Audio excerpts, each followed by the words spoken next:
ചില ആക്ഷൻ സിനിമകൾ അവർ സെറ്റ് ചെയ്യുന്ന ഒരു വേൾഡ് ഉണ്ട്. ആ വേൾഡിൽ നമ്മുടെ ഈ റിയൽ ലൈഫിലെ ലോജിക്കോ അല്ലെങ്കിൽ ബാക്കിയുള്ള സിനിമകളുടെ ലോജിക്കോ ഒന്നും ആപ്ലിക്കബിൾ ആയിരിക്കില്ല.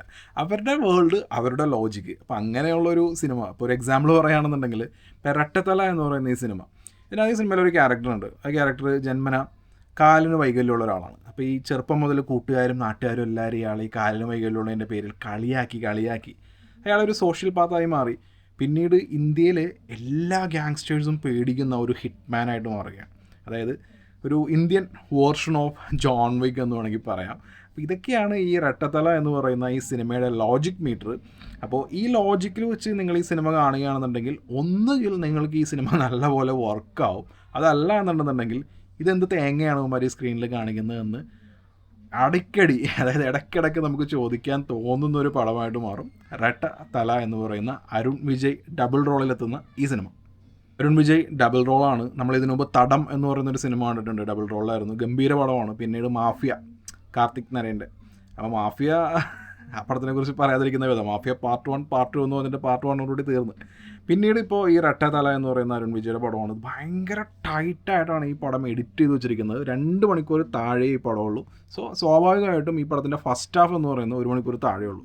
അപ്പോൾ ഈ back to back continuous engaging ആയിട്ടുള്ള സീക്വൻസും കാര്യങ്ങളാണ് വരുന്നതിൽ ക്യാരക്ടർ ഡെവലപ്മെൻറ്റ് എന്നുള്ള രീതിയിൽ ഇതിനകത്ത് നായകയുടെയും ചെറുപ്പകാലം മുതലാണ് കാണിക്കുന്നത്. അപ്പോൾ ഇവർ തമ്മിലുള്ള ഒരു ലവ് സ്റ്റോറി ഉണ്ട്, നായകൻ്റെയും നായികയുടെയും. ഇതാണ് ഇതിൻ്റെ കോർ ഇമോഷൻ എന്ന് പറയുന്നത്. അപ്പോൾ ഈ നായകൻ എന്ന് പറയുന്ന ആൾ നായികയ്ക്ക് വേണ്ടി, ആ പ്രണയത്തിന് വേണ്ടി എന്തും ചെയ്യുന്ന ഒരാളാണ്. പക്ഷേ ഈ റിലേഷൻ ഉണ്ടല്ലോ, ഇത് സ്ട്രോങ് ആയിട്ട് കാണിച്ചു കഴിഞ്ഞാലാണ് ഈ കഥ മൊത്തത്തിൽ നമുക്ക് വർക്കാവുള്ളൂ. ഇവർ അത് മാത്രം ഈ പടത്തിൽ ചെയ്തിട്ടില്ല. ബാക്കി കുറേ കാര്യങ്ങളൊക്കെ ഇവർ ചെയ്തു വെച്ചിട്ടുണ്ട്. പക്ഷേ ഈ മെയിൻ ഇമോഷൻ എന്ന് പറയുന്ന സംഭവം ഇവർ വിട്ടുകളഞ്ഞു. അപ്പോൾ നായകൻ നായിക, പക്ഷേ ഈ പടം എൻഗേജിങ് ആണ്. ഫസ്റ്റ് ഹാഫ് എന്ന് പറയുന്നത് ഈ നായകൻ നായിക അവരൊരു ക്യാരക്ടർ, ആ ഒരു ഡെവലപ്മെൻറ്റ് തുടങ്ങിയ കാര്യങ്ങളെല്ലാം കാണിച്ചു കഴിഞ്ഞ് പിന്നീട് ഇങ്ങനെ ബാക്ക് ടു ബാക്ക് കുറേ സീക്വൻസ് വരുന്നുണ്ട്. ഇതെല്ലാം പക്ക എൻഗേജിങ് ആയിട്ടാണ് വരുന്നത്. പിന്നെ നല്ല രീതിയിൽ ത്രില്ലിങ്ങുമായിട്ടാണ് പോകുന്നത്. ഞാൻ പറഞ്ഞല്ലോ, നല്ല ത്രില്ലിംഗ് ആയിട്ടാണ് പോകുന്നത്. അതുകൊണ്ട് തന്നെ ഇൻ്റർവെൽ ആകുമ്പോൾ തന്നെ നമ്മൾ അത്യാവശ്യം ഇമ്പ്രസ് ആയിരിക്കും. കൊള്ളാമല്ലോ. കാരണം ഇതുവരെ കാണിച്ച സീക്വൻസ് കാര്യങ്ങൾ, നായകൻ്റെ ലൈഫ്, പിന്നെ അങ്ങോട്ട് പുള്ളിയുടെ ലൈഫിൽ നടക്കാൻ പോകുന്ന കാര്യങ്ങൾ എന്തൊക്കെയായിരിക്കും തുടങ്ങിയ ക്യൂരിയോസിറ്റി. പിന്നെ ഭയങ്കര സ്റ്റൈലിഷ് ആയിട്ട് തന്നെയാണ് അതിൻ്റെ സാം സിയസിൻ്റെ BGM ആണെന്നുണ്ടെങ്കിലും ബാക്കിയുള്ളതൊക്കെ നല്ല സ്റ്റൈലിഷ് ആയിട്ട്.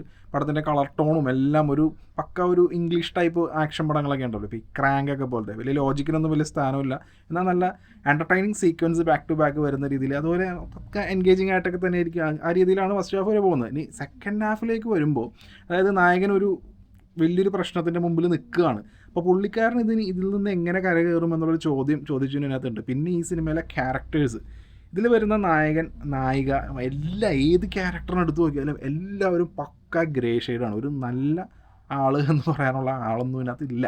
അതായത് ഇയാളൊരു പോസിറ്റീവായിട്ടുള്ളൊരു ക്യാരക്ടറാണ്. അങ്ങനത്തെ ഒരു ക്യാരക്ടേഴ്സ് ഒന്നുമില്ല ഈ പടത്തിൽ. നിൽക്കുന്ന എല്ലാവരും പക്ക നെഗറ്റീവായിട്ടുള്ള കാര്യം, ഒരു അണ്ടർ വേൾഡ്, മറ്റത് മറിച്ചത് എന്നൊക്കെയുള്ള രീതിയിലൊക്കെ പോകുന്നൊരു പടമാണ്. പക്ഷേ എനിക്ക് മനസ്സിലാവാത്തൊരു കാര്യം എന്താണെന്ന് വെച്ചിട്ടുണ്ടെന്നുണ്ടെങ്കിൽ, ഈ സിനിമയിൽ ജോൺ വിക്കിലെ ഒരു സീക്വൻസ് അങ്ങനെ തന്നെ എടുത്തിട്ടുണ്ട്. അപ്പോൾ ഈ ജോൺ വിക്ക് ഭയങ്കര പോപ്പുലറായിട്ടുള്ള ഒരു സിനിമയാണ്.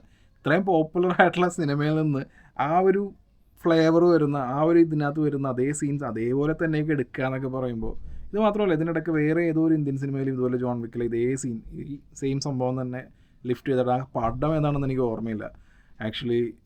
ഈ വർഷം തിയേറ്ററിൽ നിന്ന് കണ്ട 300ാമത്തെ പടമാണ് റെട്ടത്തല. അങ്ങനെ 300 പടങ്ങൾ കണ്ടു. അപ്പോൾ ഇങ്ങനെ ഒരുപാട് പടങ്ങൾ കണ്ട് സാച്ചുറേറ്റഡ് ആയതുകൊണ്ടായിരിക്കാം മേ ബി എനിക്ക് ആ സിനിമ ഏതാണെന്ന് ഓർക്കാൻ പറ്റുന്നില്ല. ഈ ജോൺ വിക്ക് പോലെ വളരെ പോപ്പുലറായിട്ടുള്ള സിനിമയിൽ നിന്നൊക്കെ സ്റ്റിൽ നമ്മുടെ സിനിമാക്കാർ അടിച്ചു മാറ്റുന്നത് എന്തുകൊണ്ടാണെന്ന് അതിന് മാത്രം ഒരു അവരാ സീക്വൻസ് എടുത്തിരിക്കുന്നത് ഇതാരുടെ വണ്ടിയാണെന്ന് അറിയാമോ എന്നൊക്കെ ചോദിക്കുന്നതൊക്കെ ഒരു ഭയങ്കര രസമുള്ള കാര്യമാണ്. ഇത് അതേപോലെ തന്നെ, ഇത് ആരുടെ വണ്ടിയാണെന്ന് നിനക്ക് അറിയില്ല, നീ ഇപ്പം തന്നെ എടുത്ത് പൊക്കോ, നീയൊക്കെ ചാവും എന്നൊക്കെ പറയുന്ന പോലെ ആ സീക്വൻസ് അങ്ങനെ തന്നെ എടുത്ത് വെച്ചിട്ടുണ്ട്. ഇവർ ഉദ്ദേശിച്ച ഒരു ജോൺ വിക്ക് സ്റ്റൈൽ ഓഫ് ഒരു അത്രയും എല്ലാവരും പേടിക്കുന്ന ഒരു ക്യാരക്ടറാണ് എന്നുള്ള ആ ഒരു ഇംപ്രഷന് വേണ്ടിയിട്ട് ചെയ്തതായിരിക്കാം. പക്ഷേ സ്വന്തമായിട്ട് എഴുതി ഉണ്ടാക്കാൻ പാടില്ലേ. ഇതുപോലെ ഒരുപാട് കാര്യങ്ങളുണ്ട് ഈ ലോജിക്കലി. ഇപ്പോൾ ഞാൻ പറഞ്ഞല്ലോ, എന്ത് മാങ്ങാത്തൊരു അവർ സ്ക്രീനിൽ കാണിക്കുന്നത് നമുക്ക് ഇടയ്ക്കിടെ ചോദിക്കാൻ തോന്നും. അതുപോലെ കുറേ കാര്യങ്ങളൊക്കെ ഈ പടത്തിൽ വരുന്നുണ്ട്, വെടികൊണ്ടതും കാര്യങ്ങളൊന്നും. അപ്പോൾ ജോൺ വിക്കിലൊക്കെ ആണെന്നുണ്ടെങ്കിൽ അതിനൊരു കാര്യം പറയുന്നുണ്ട്. അപ്പോൾ ബ്ലേസർ എന്തൊക്കെയാണെന്നൊക്കെ എന്തെങ്കിലുമൊക്കെ അവർ പറയാൻ നോക്കിയിട്ടുണ്ട്. പക്ഷേ ഈ പടത്തിൽ അങ്ങനെയൊന്നുമില്ല. ഇങ്ങനെ കണ്ടിന്യൂസ് ആയിട്ട് കുറേ കാര്യങ്ങളും കുറേ ബ്ലഫും കാര്യങ്ങളൊക്കെയാണ് വരുന്നത്. അപ്പോൾ ഞാൻ പറഞ്ഞ പോലെ ഒരു വേറൊന്നും നമ്മൾ ചില പടങ്ങൾ ഒരു ഗിൽറ്റി പ്ലഷർ മൂഡിൽ കാണൂലേ, അപ്പം അങ്ങനെ കാണാൻ പറ്റിയ ഒരു പടം. ഇവരെ ഉണ്ടാക്കി വെച്ചിരിക്കുന്ന ഈ സിനിമയുടെ വേൾഡ് ഉണ്ട്. ഈ വേൾഡിൽ മാത്രം ആപ്ലിക്കബിൾ ആവുന്ന കുറേ ലോജിക്കാണ് ഈ പടത്തിലുള്ളത്. അപ്പോൾ നമുക്ക് സ്വാഭാവികമായിട്ടും ഇതുപോലെ ഇവന്മാരെന്താണ് ഈ സ്ക്രീനിൽ കാണിച്ചു കൂട്ടുന്നത് എന്ന് നമുക്ക് തോന്നിപ്പോകും. അതുപോലുള്ള കുറേ സീക്വൻസ് ബാക്ക് ടു ബാക്ക് ആയിട്ട് ഇങ്ങനെ വരുന്നുണ്ട്.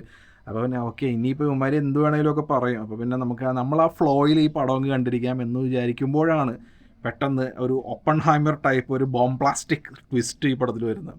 സത്യമായിട്ടും ഒന്നെങ്കിൽ ഈ ട്വിസ്റ്റ് നിങ്ങൾക്ക് നല്ല രീതിയിൽ ഒരു എൻജോയബിൾ ആയിട്ട് നിങ്ങൾക്ക് കൊള്ളാം, ആ ഒരു ഗിൽറ്റി പ്ലഷർ മൂഡിലൊക്കെ നമുക്ക് കണ്ടുപോകാം. അതല്ലാന്നുണ്ടെന്നുണ്ടെങ്കിൽ നമ്മൾ ഇത്രയും നേരം ഓൾമോസ്റ്റ് ഒരു 1.5 മണിക്കൂറോളം നമ്മൾ കണ്ടിരുന്ന പടം അപ്പം ഞങ്ങളൊക്കെ മണ്ടന്മാരാണല്ലോ എന്നുള്ള സ്വാഭാവികമായിട്ട് അങ്ങനെ ഒരു ചിന്ത നമുക്ക് വരും. അജാതി ഒരു ട്വിസ്റ്റാണ് ഇവർ ക്ലൈമാക്സിൽ ഉണ്ടാക്കി വെച്ചിരിക്കുന്നത്. അരുൺ വിജയ് കൊള്ളായിരുന്നു. കാരണം പുള്ളിക്കാരൻ ഇതുപോലെ ഡബിൾ റോൾ പടങ്ങൾ ഇപ്പോൾ കുറേ ആയല്ലോ. പുള്ളിയുടേതായിട്ടുള്ള പെർഫോമൻസ് വൈസ് ആണെന്നുണ്ടെങ്കിൽ പുള്ളി നീറ്റായിട്ട് തന്നെ ചെയ്തിട്ടുണ്ട്. പുള്ളിക്കൊരു ടെറർ ലുക്ക് ഉണ്ട്. 2 ക്യാരക്ടേഴ്സായിട്ടാണ് വരുന്നത്. അതിലൊരാൾ വലിയ ഗാങ്സ്റ്റർ. അപ്പോൾ അത് നമുക്ക് ബിലീവബിളാണ്. കാരണം എന്താണെന്ന് വെച്ചിട്ടുണ്ടെങ്കിൽ ഇപ്പോൾ ഒരു ഹിറ്റ്മാനാണ് അതിനകത്ത്. ഗാങ്സ്റ്റേഴ്സ് അടക്കമൊക്കെ പേടിക്കുന്ന ഒരാളാണ്, മരണമില്ലാത്ത ഒരുത്തൻ. അതിനകത്ത് അങ്ങനെ എളുപ്പത്തിലൊന്നും ആർക്കും കൊല്ലാൻ പറ്റില്ല എന്നുള്ള രീതിയിലേക്കുള്ളൊരു പുള്ളി അത് ഡീസൻ്റായിട്ട് തന്നെ ചെയ്തിട്ടുണ്ട്. പിന്നെ സിദ്ദി ഇദ്നാനിയുടെ കാര്യം പറയുകയാണെന്നുണ്ടെങ്കിൽ ഇതുപോലുള്ളൊരു ക്യാരക്ടർ അങ്ങനെ എല്ലായ്പ്പോഴും സിനിമയിൽ വരുന്നതല്ല. ഒന്നാമത്തെ ഒരു വളരെ നെഗറ്റീവായിട്ടുള്ള ഒരു ലേഡി ക്യാരക്ടറിനെ എഴുതാനും അത് സ്ക്രീനിൽ കൊണ്ടുവരാനൊക്കെ സിനിമാക്കാർക്ക് പേടിയാണ്. പക്ഷേ റിയൽ ലൈഫിൽ അതുപോലെ ഒരുപാട് ഇതുപോലത്തെ ഭയങ്കര ക്യാരക്ടേഴ്സ്, വളരെ നെഗറ്റീവായിട്ടുള്ള ക്യാരക്ടേഴ്സൊക്കെ റിയൽ ലൈഫിൽ കുറേ ഉണ്ട്. നമ്മൾ പത്രത്തിൽ വായിക്കുന്നതല്ലോ ഒന്നുമില്ല. അപ്പോൾ ആ ഒരു ക്യാരക്ടറിന് അത് അങ്ങനെ മാറ്റം, അല്ല അവസാനം നന്നാവാനോ അങ്ങനെയുള്ള കാര്യങ്ങളൊന്നുമില്ല. ആ ക്യാരക്ടർക്ക് അവസാനം വരെ ആ രീതിയിലാണ് കൊണ്ടുവരിക്കുന്നത്. അത് നന്നായിട്ട് എനിക്ക് ഫീൽ ചെയ്തു. പിന്നെ ടാന്യ രവിചന്ദ്രൻ വലിയ ഗുണമൊന്നുമില്ല ഈ പടത്തിന്. എന്താ പറയുക, എന്തിനായിരുന്നു പുള്ളിക്കാരി എന്ന് തോന്നും. പിന്നെ ഹരീഷ് പേരടി ഉണ്ട്. ഇപ്പോൾ ഒന്നാമത് ഈ സിനിമയുടെ മൊത്തത്തിലുള്ള ഒരു മൂഡ് തന്നെ വേറെയാണ്. അപ്പോൾ ഇതിനകത്ത് ഇങ്ങനെ ഭയങ്കരമായിട്ട് അങ്ങനെ അഭിനയിച്ച് എല്ലാവരും അങ്ങനെ ആ രീതിയിൽ കൊണ്ടുപോകണമെന്നൊന്നും ആർക്കും വലിയ താല്പര്യമൊന്നുമില്ല.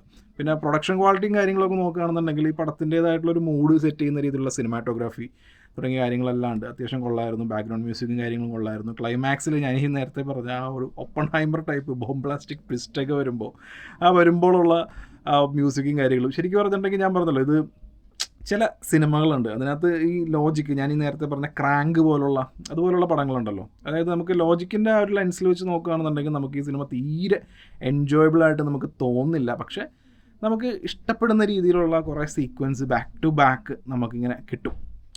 അപ്പം അങ്ങനെയുള്ള സിനിമകൾ നിങ്ങൾക്ക് ഇഷ്ടമാണെന്നുണ്ടെങ്കിൽ അത് ഹോളിവുഡിലുണ്ട്, ഇഷ്ടം പോലെയുണ്ട്. അപ്പം അതുപോലുള്ള സിനിമകളൊക്കെ ഇഷ്ടമാണെന്ന് നിങ്ങൾക്കൊരു ഗിൽറ്റി പ്രഷർ പോലെ, അതായത് നമുക്കറിയാം അതിനകത്ത് കാര്യമായിട്ടൊന്നുമില്ല, അവരെന്തെങ്കിലുമൊക്കെ കാണിക്കും, അതിൻ്റെ ഒരു ഫ്ലോയിൽ അങ്ങ് പോയി എൻജോയ് ചെയ്ത് എന്തെങ്കിലുമൊക്കെ കാണാൻ പറ്റിയ ഒരു സിനിമയാണോ എന്ന് ചോദിച്ചാൽ ആ ഒരു മൂഡിൽ കാണാൻ പറ്റിയ സിനിമയാണ്. പക്ഷേ ഈ ക്രിസ്മസ് പോലുള്ളൊരു ഫെസ്റ്റിവൽ സീസണിൽ മലയാളം ആയാലും ഇംഗ്ലീഷ് ആയാലും തമിഴായാലും തെലുങ്കായാലും ഈവൻ കന്നഡ ആയാലും ഒരുപാട് സിനിമകൾ റിലീസായിട്ടുണ്ട്.